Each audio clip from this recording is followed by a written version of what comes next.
सत श्री अकाल। Welcome to the channel Sikhism and spirituality. आज हम बात करेंगे कि दुख के बारे में, दुख और सफरिंग के बारे में। क्या होता है दुख? आपके हिसाब से क्या है दुख? आपके लिए कौन सा दुख है? आपकी लाइफ में कौन सा दुख है?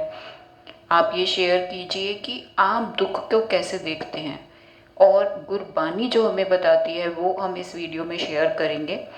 तो दुख उसी के लिए है, हर एक के लिए एक रिलेटिव वर्ड है ये, क्योंकि किसी को वही चीज़ दुख लगती है और किसी को वही चीज़ एक अपॉर्चुनिटी लगती है। तो इसमें गुरबानी हमें क्या कहती है? गुरु तेग बहादुर जी अंग 633, गुरु ग्रंथ साहिब जी के अंग 633 पे वो बोलते हैं, जो नर दुख में दुख नहीं माने। मतलब कि जो दुख में मानता ही नहीं है, इसका मतलब हमारे मानने के ऊपर है दुख। ये बात हमें सोचनी चाहिए कि हम अगर मानेंगे तो वो दुख है, और अगर नहीं मानेंगे तो वो अपॉर्चुनिटी है। जैसे कि गुरु नानक देव जी भी बोलते हैं कि दुख दारू सुख रोग भया, जहाँ सुख ताम ना हुई। मतलब कि दुख एक दारू, एक मेडिसिन की तरह होता है, क्योंकि जब दुख आता है तो हम प्रभु से ज़्यादा जुड़ पाते हैं, और जब सुख आता है तो हम लग्जरीज में और सारी अपनी कंफर्ट्स में इतने मस्त हो जाते हैं कि हमें प्रभु की याद ही नहीं आती। आप खुद अपनी लाइफ में कभी देखने की कोशिश करना कि जब भी आप दुख में थे तो आप बहुत इंट्रोवर्ट हो जाते हो, कनेक्टेड हो जाते हो प्रभु से, लेकिन सुख में आप हमेशा बाहर की चीज़ों में ही भटकते रहते हो।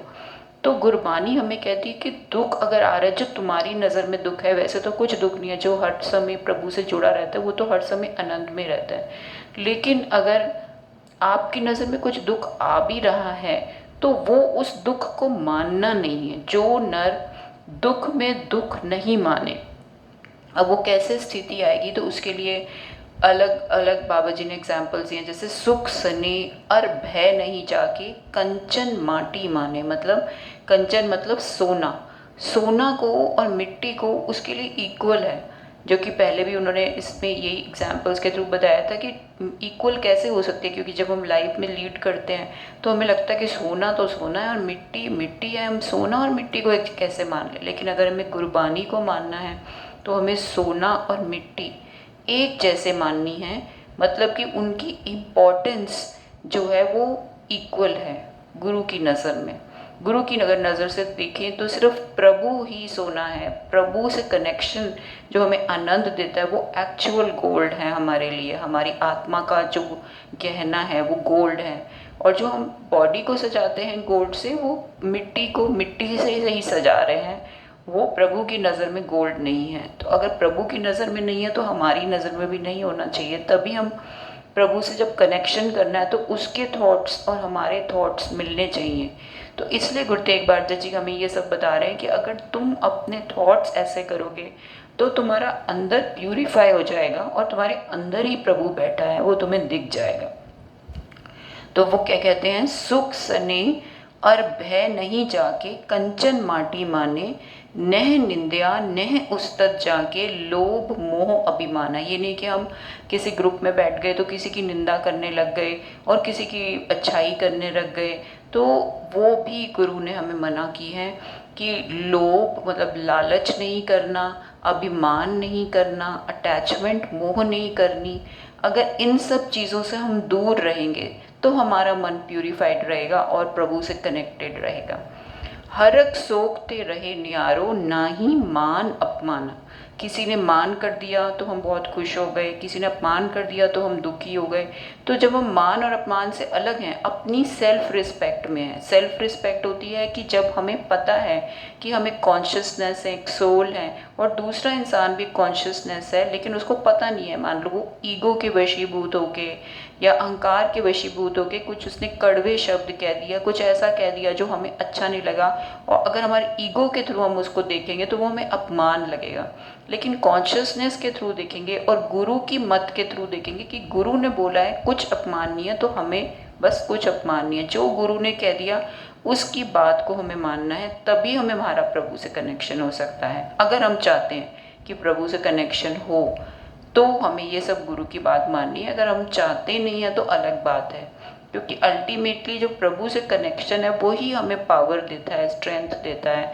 हर समय प्रभु हमारे अंग संग है, लेकिन वो हमें फील नहीं हो पाता, क्योंकि ये बीच में चीज़ें आ जाती हैं जो हमारी उससे दूरी कर देती हैं, और फिर हम दुखी हो जाते हैं और रोने लग जाते हैं। तो अगर हम इन चीज़ों का ध्यान रखेंगे गुरु की मत के हिसाब से, तो हम प्रभु से कभी अलग नहीं हो पाएंगे। हरक सोखते रहो न्यारो, नाही मान माना आसा मनसा, सगल त्यागे जगते रहे निराशा।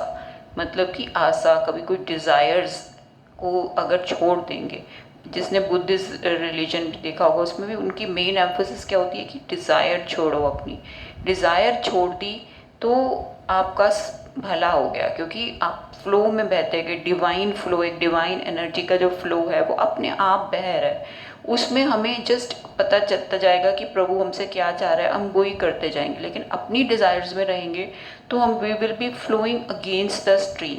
स्ट्रीम किसी और डायरेक्शन में जा रही है, हम किसी और डायरेक्शन में जाएंगे, और फिर हम दुखी होंगे। तो आशा मनसा सगल त्यागे जगते रहे निराशा, मतलब जग से एक डिटैच्ड ऑब्जर्वर की तरह है। हर वक्त एक ये दुनिया हमारे आसपास बदलती जा रही है, लोग हैं वो बदलते जा रहे हैं। कभी माँ बाप थे, फिर कभी हस्बैंड और बच्चे आ गए, आगे और बच्चों की शादी हो जाएगी तो कुछ और दुनिया बन जाएगी। तो ये सब बदलता जा रहा है। तो एक डिटैच्ड ऑब्जर्वर की तरह हम अगर उसको देखेंगे, जग से एक निराशा रहेंगे, मतलब कि एक है कनेक्शन, बात कर रहे हैं, बट उससे अटैच्ड नहीं है। अगर आशाएं और अपनी मनसाएं हम छोड़ देंगे तो काम क्रोध जह पर से नाही, ते घट ब्रह्म निवासा। सबके घट में ब्रह्म है, सब हम एक प्रभु का रूप है, उसी की ज्योत है, डिवाइन लाइट का एक पार्ट है हम। लेकिन ये सारी चीज़ें हम एक पर्दे की तरह, संत सुजान सिंह जी एग्जाम्पल देते थे कि जैसे वो पारस, उसको लोहे को छूता है तो वो सोना बन जाता है, लेकिन बीच में अगर थोड़ा कपड़ा रख दो, वो छू नहीं, उसी डब्बे में पड़ा होगा पर वो सोना नहीं बन पाएगा। तो उसी तरह हम सब लोग एक हमारी कॉन्शियसनेस एक सोने की तरह है, गोल्ड की तरह है, वो चमक रही है, लेकिन उसके ऊपर एक कपड़ा पड़ा हुआ है, काम क्रोध लोभ मोह अहंकार, ये जो भी बाबा जी बता रहे हैं, इसलिए ताकि हम हमारा अंदर का जो गोल्ड है वो चमक सके। इसकी मैल जब हट जाएगी ऊपर से तो वो चमक जाएगा। तो काम क्रोध जय पर से नाही, ते घट ब्रह्म निवासा, गुर कृपा जय नर को कीनी, ते ए जुगत पछानी। पर गुरु जिस नर पे ये कृपा करता है, गुरु की हम सेवा करते हैं कि हे गुरु हम पे भी एक कृपा करके हम अपने अवगुणों को दूर कर पाएँ, ताकि हम उस ब्रह्म के जो एक पार्ट हैं उसी में मिल पाएँ। तो गुरु जिस पे कृपा करता है वो ये जुगत उसको पता चलती है। अगर आप पे भी गुरु ने कृपा करी है तो शायद आप ये वीडियो देख रहे होंगे और इसको एंड तक सुन रहे होंगे, तो आप हमें सबको मिल के हमें अपने आप इस मैल को दूर करके, जो प्रभु ने गुरु के थ्रू हमें ये खजाना दिया है, ये नॉलेज दे रहा है। बिकॉज इग्नोरेंस ही सबसे बड़ा हमारा पाप है, जो हमारा अज्ञान है, हमें पता नहीं हमें करना क्या है। तो गुरु हमें ज्ञान दे रहा है कि हमें ये करना है, तो वो ताकि हम सोने की तरह निखर पाएँ। नानक लीन भयो गोबिंद स्यों, ज्यों पानी संग पानी। तो बाबा जी क्या बोलते हैं कि वो पानी जैसे पानी में मिल जाता है, उसी तरह हम भी उस प्रभु के अंदर लीन हो जाते हैं। तो दुख और सुख को हमें कैसे लेना है, कैसे परसीव करना है, ये हमें गुरबानी से सीखना है।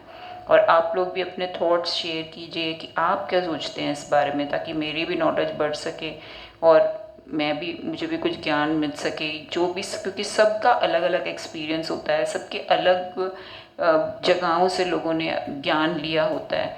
तो ये चैनल शुरू करने का यही मकसद था कि इस ज्ञान को मैं जितना गुरबानी से ज्ञान लेके सबको बोलूँगी तो मेरे अंदर भी वो जाएगा, और जो बाकी लोग शेयर करेंगे उसको भी मैं ले पाऊँगी। तो प्लीज़ कमेंट्स में शेयर कीजिए अपना एक्सपीरियंस, और इस बारे में अगर कुछ एडिशन करनी है तो एडिशन भी आप ऐड कर सकते हैं, तो मुझे बहुत अच्छा लगेगा। वाहिगुरू जी का खालसा, वाहिगुरू जी की फतेह।